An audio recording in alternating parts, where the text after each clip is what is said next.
So yesterday, we did all the problems that had like a 2 theta or a 3 theta or a theta divided by 2 or a theta divided by 3. You won't see very many of these, but there might be 1 or 2 questions where you have that plus another function. So like here I have that 2 theta. If that minus sign wasn't there, it'd be the same as yesterday. Just figure out where does cosine equal 1 and replace the angle and go from there. Okay, but because that sign is there, we can't use that method. So this is where we have to use an identity to replace something. And if that's the case, you should be using a double angle identity. So we're just going to use double angle identity to replace cosine 2 theta. So cosine 2 theta, there were 3 different options, if you remember. So we want to pick the best one out of the 3. So there's cosine squared minus sine squared was an option. 2 cosine squared minus 1 was an option. Or 1 minus 2 sine squared was an option. Which is the best of the 3? Which function do we want in this equation? We want it to be all what? Sines. So I want to make sure I pick the identity that only has sines in it, which is the 1 minus 2 sine squared. Okay, so now the problem pretty much looks like actually what we did in the last section, where I've got a sine squared and a sine, so this is that quadratic form.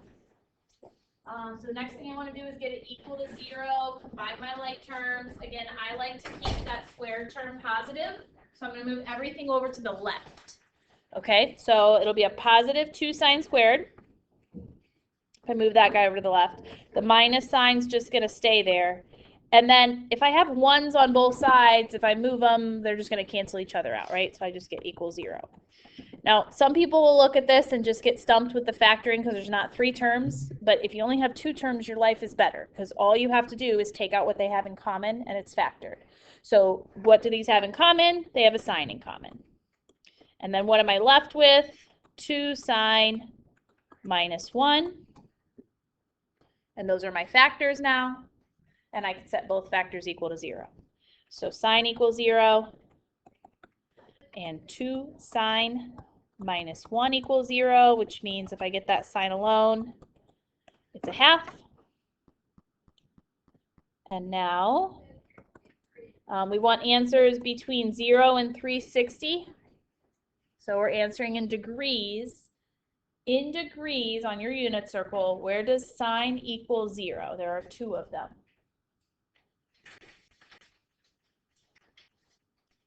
0 and 360. 0 or 360, we use 0, not 360. Remember we talked about like brackets and parentheses with the other notation. See how it's equal to at 0, but not equal to at 360, so we picked the 0 one. But then there's one other one also. 180. 180. Okay, and then where does sine equal a half? In degrees. 30. And then one more. 150. 150 is the other one. Yep, and that's it. Okay. Any questions? Okay. The next 2 problems, we're going to need sum to product identities because we have 2 kind of weird angles that are added together. A lot of times you're going to see angles that are not a double angle, like the triple angle, and we don't have an identity for that. So instead, if we take a sum or difference, plus or minus, and turn it into a product, things that are multiplied, we have factors, and we can solve it like before. Set the factors equal to 0 and solve from there. So I put up here the sum to product identities because these ones are a little messy. Here I have a sine plus a sine, so I'm using that guy, okay? And my first angle, my x is going to be the 3x, and my second angle, the y, is going to be a 2x. So here's what it's going to look like. Turning into a product, 2, and then sine, and then it tells me to add my angles and divide by 2. So 3x plus 2x over 2. And then it's a cosine, and it tells me to subtract my angles and divide by 2. Now at this point, you can just divide both sides of the equation by 2. And that 2 will cancel. 0 divided by 2 is still just 0. So the 2 doesn't do anything. And I can simplify my angles and make it sine 5x over 2 and cosine x over 2. Okay. So I made it into a product, got rid of the 2, just divided both sides by 2. And now, because it's a product, because they're factors, I can set each factor equal to 0. So we're going to split it into 2 pieces now. So sine 5x over 2 equals 0, and cosine x over 2 equals 0. Now, both of these problems are like miniature versions of what we were doing yesterday. So I'm going to replace the angles with an easier angle. So I'm going to make it sine theta equals 0. Let's just deal with that one. Let's go ahead and solve for theta. Where does sine equal 0? And we're back to radians here. Looks like 0. And the other one is pi. And these problems where we have the weird angles is where we're going to say plus the period times k in our work. Okay. Put back in the 5x over 2.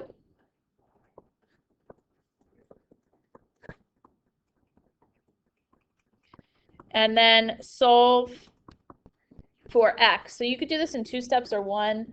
I just see that as a 5/2 times x. So I'm just going to multiply everything by 2/5. Just multiply through the reciprocal. So 5/2 times 2/5 is just x. Anything times 0 is just 0. 2/5 times 2 pi will give me 4 pi over 5k. All right, and then the next one will give me 2 pi over 5 when I multiply it by 2/5. Again, plus 4 pi over 5k. Right. Now I'm going to go over to the one that has a cosine. So replace it with, I'm not going to use a theta because it's not exactly the same thing. You can call it whatever you want. I'm going to use like an alpha. Okay, and I'm going to solve for alpha. Where does cosine equal 0 on your unit circle? Pi over 2 plus 2 pi k. And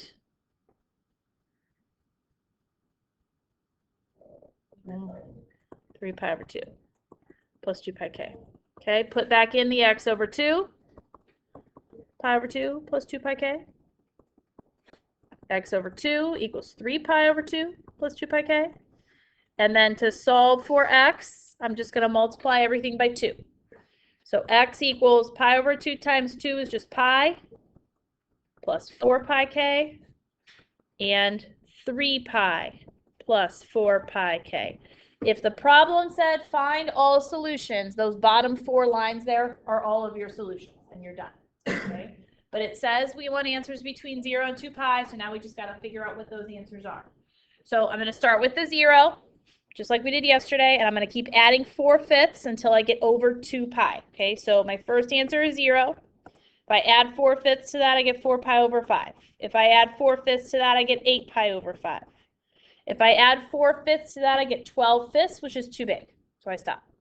Now I go to the next one. 2/5 is an answer. Plus 4/5 is 6/5. Plus another 4/5 is 10/5, which is 2 pi, but we already have 0, so we don't need to list it. We list 0, not 2 pi, because they're in the same position.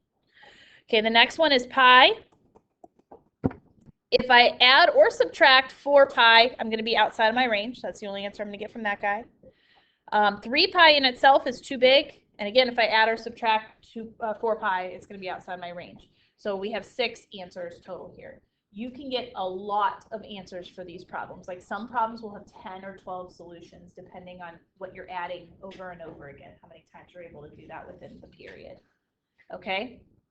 So really for this problem, the only new piece is that first step, making it a product. After that, it's just a lot because it's 2 kind of smaller versions of what we did yesterday, and each of those is a good chunk of work. Okay. I want you guys to try this one now. See what you can do. Very simple. Okay, so use the identity to make it a product. Set each of your products, each of your factors equal to 0, and then solve those mini equations.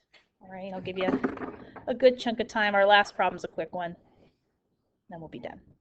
We'll find out. Okay, so when you use the identity, you can again divide by -2, so you don't have to worry about that.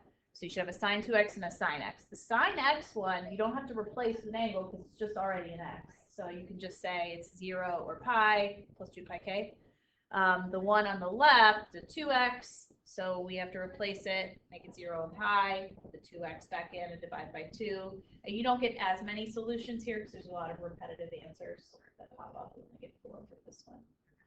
Okay, and remember, these are all equations. You can take your answer, you can plug them back into the original equation, you can make sure they work. If you're not sure if something doesn't look right. But without that plus 2 pi k, with these, you lose quite a few answers as you're going. Any questions on this? How'd you do? Okay. Okay, last problem is this guy. So it's actually easier if there's an inverse function in it, okay? Because we're only going to just have like a single answer at the very end. We don't have to worry about all this plus 2 pi k nonsense. So it says find all solutions to the following equations. If it's an inverse function, you're not actually solving for an angle. What's inside an inverse function is a value of a tangent or a cotangent or whatever your function is. So we're not even going to really need our unit circle other than you know, if we have a value of a tangent or an angle working backwards to find that value. Okay, so we're just going to start by, if this was like a regular tangent, just getting it alone. So we're going to get that inverse tangent piece alone. So the first thing I'm going to do is I'm going to subtract pi over 6 on both sides. Minus pi over 6 minus pi over 6. So I'm going to get 2 inverse tangent of x minus 1. If you need to, think of that with a common denominator. It's 3 6 minus 1 6, so it'd be 2 6, or just pi over 3. Okay, then I have to either divide by 2. I would probably think about it as multiplying by a half instead.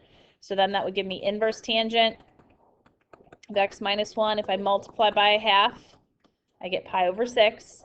And then if I had a tangent, I would use inverse tangent to cancel it. This is the opposite. If I have an inverse tangent, I'm going to take a tangent on both sides to cancel it. So that's going to leave me with x minus 1, and then this is really the only thing you need your unit circle for. You have the angle now, so you know where to look. You just have to figure out what is the tangent at that value. So the tangent of pi over 6 is the y over the x at that coordinate. And at pi over 6, my y is a half. My x is rad 3 over 2, which is 1 over rad 3, which is rad 3 over 3. And then you can see the last step is just get the x alone. So final answer here, like I said, it's the value of a tangent. It's not an angle that you're getting. So I need to add 1 to this, and we're going to think of it with a common denominator. So instead of 1, I'm going to think of it like 3 over 3. So final answer is rad 3 plus 3 over 3. And again, if you want to, you can plug it back into the equation, make sure it works. Okay, so those ones aren't too bad. And that is it. That is all of the trig equation problems. So you have a half hour today, and you have the whole period tomorrow to work on Math Excel. All right, and then you've got 6-5 due tomorrow night, and you've got 6-6 due on Monday night. Hopefully you can get a good chunk of that done in class on that work day. Okay? All right. And then next week, reviews and tests. Getting ready for